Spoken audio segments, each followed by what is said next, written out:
Okay, today we're talking again about Latin American history.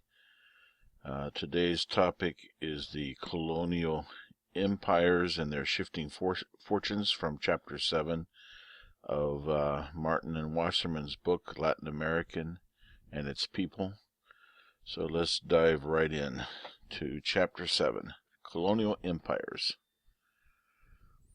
So the Spanish and the Portuguese took the lead in seagoing colonial empires in the 16th century, particularly Portugal and its development of new navigational techniques. And Portugal went south along the west coast of Africa, seeking a new route to India, while Spain went west to Cuba and the Bahamas and Hispaniola, seeking a route to the Indies. But it wasn't long before the other European powers, such as England, Holland, and France, also began to get into the race for empire and colonial domination.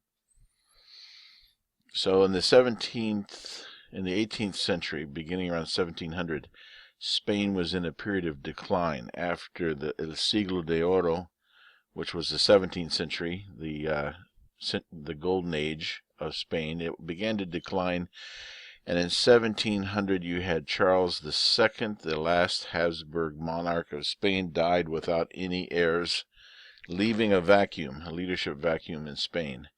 This began a struggle between England and France that lasted 115 years through the Napoleonic Wars to try to replace Spain as the world's leading empire.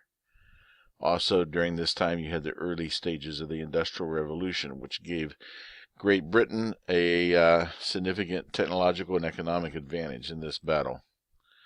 There was also growing contraband trade with the British, between the British and Brazil in particular, and also other countries of Latin America, in addition to some North American Yankee merchants.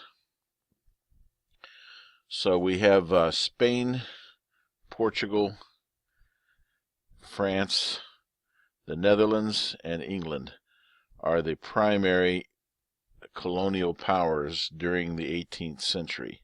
And in particular, you have England and France competing with one another to replace Spain as the top dog. Great Britain signed a treaty with Portugal in 1703, giving preferential treatment in Portugal of British textiles, and also preferential treatment for Portuguese wines in England.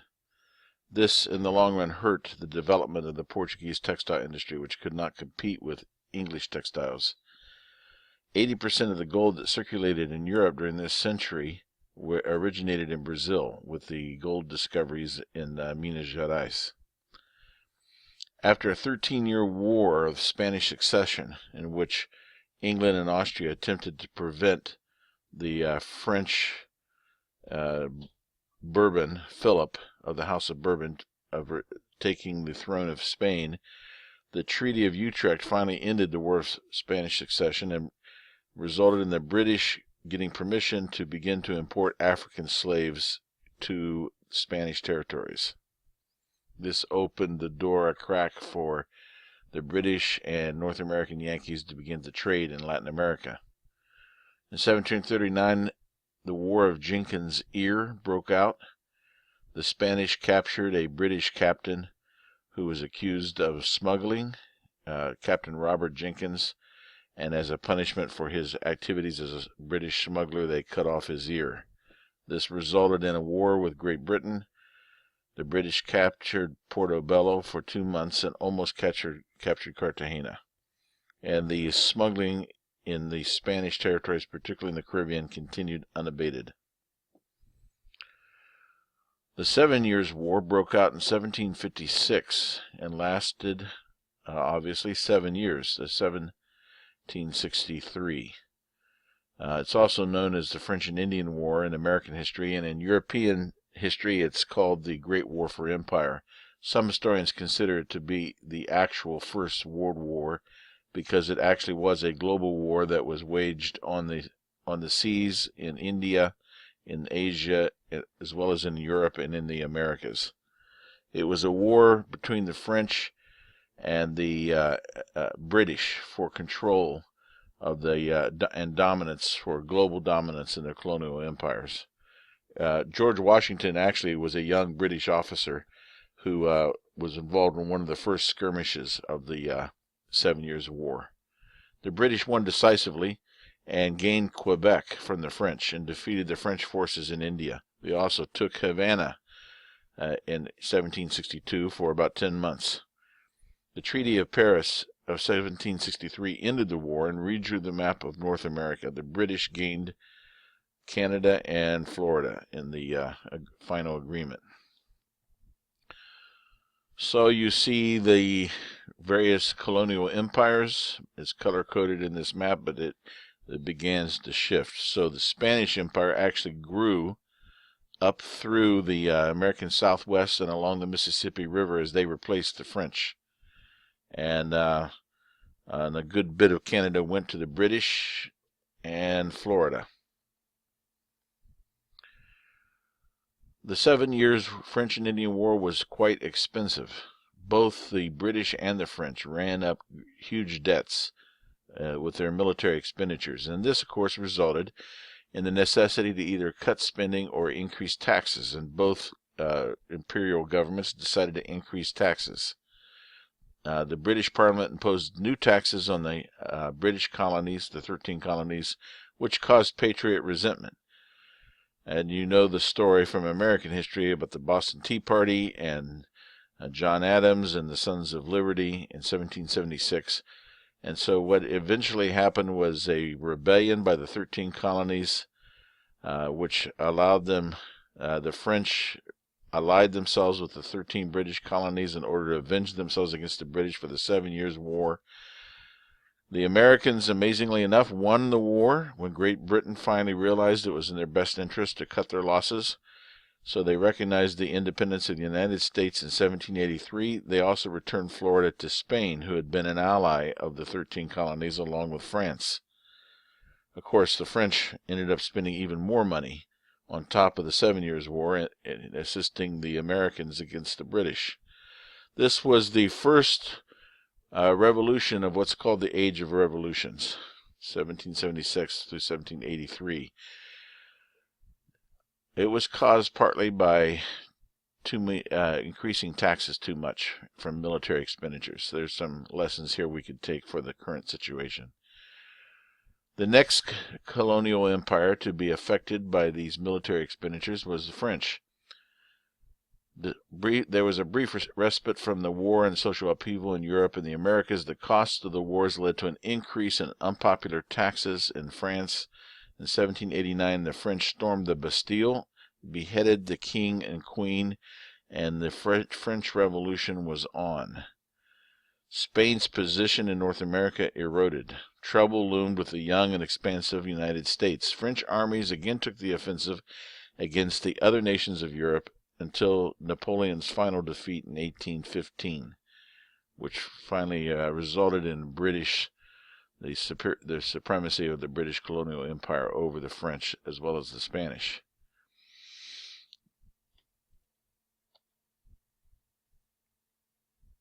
So here's a view of the Caribbean. Now we're going to talk about the Haitian Revolution, which is the third revolution after the American Revolution and the French Revolution. The Haitian Revolution was the first successful revolution of slaves in history.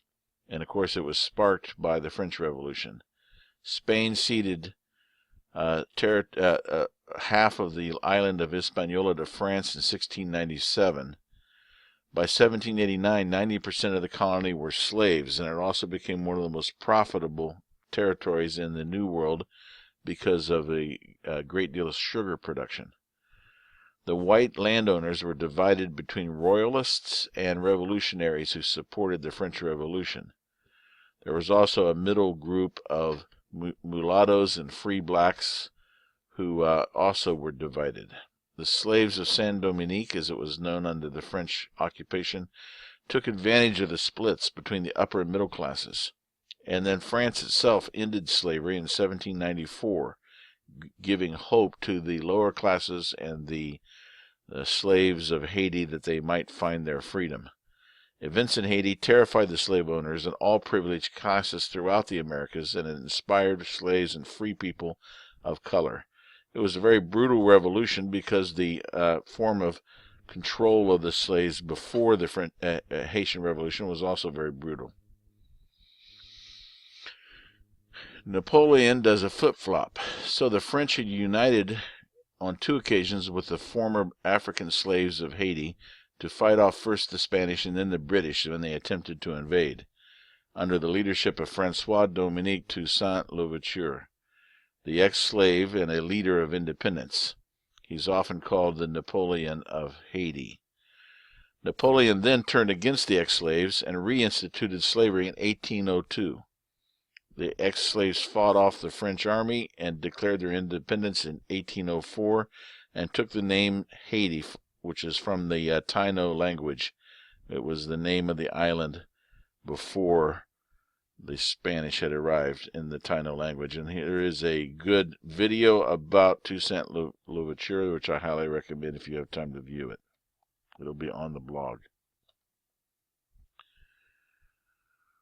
So this takes us to the Bourbon, what's known as the Bourbon Reforms and the Pombaline Reforms. The Bourbon Reforms were initiated in Spain by the new royal house of Bourbons that formerly were French. The Pombaline Reforms refers to the Marquis de Pombal, who was the Prime Minister of Portugal and represents the Portuguese reforms. This was an attempt to strengthen both the Spanish and Portuguese empires as they were declining, and as the imperial rivalries were accelerating in the 18th century with the British, Dutch, and French. The Bourbon monarchs sponsored new settlements to bolster Spanish claims to the frontier regions. The French presence was a menace to Spain, but served as a buffer against the troublesome British.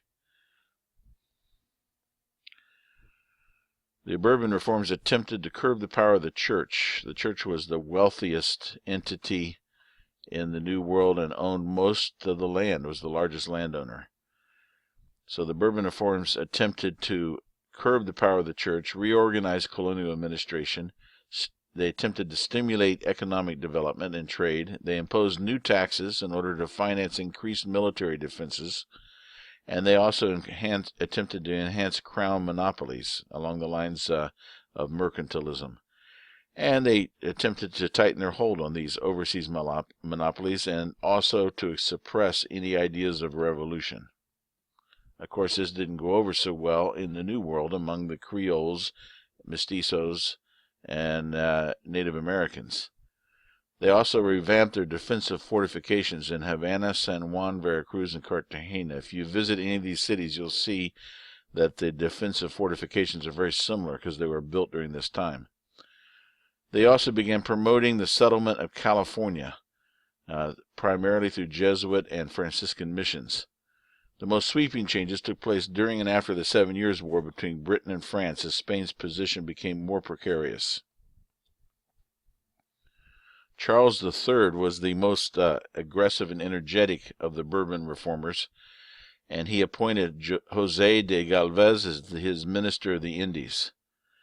In Portugal, the King José I appointed the Marquis de Pombal, whose actual name was Sebastián José de Carvalho Melo, as the chief minister. In 1700, there were fewer than 6,000 poorly equipped regular army troops guarding New Spain's northern border, that is, the northern part of Mexico, along Colorado, Texas.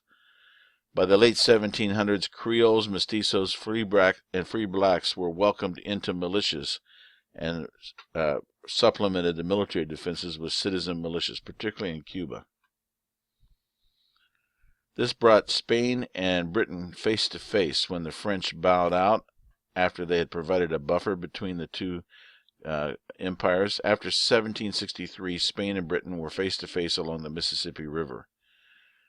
We already mentioned that the Franciscans had set up a chain of missions in the coast of California in an attempt to hold New Spain's west coast against the expansion of Russian fur trappers as well as the British.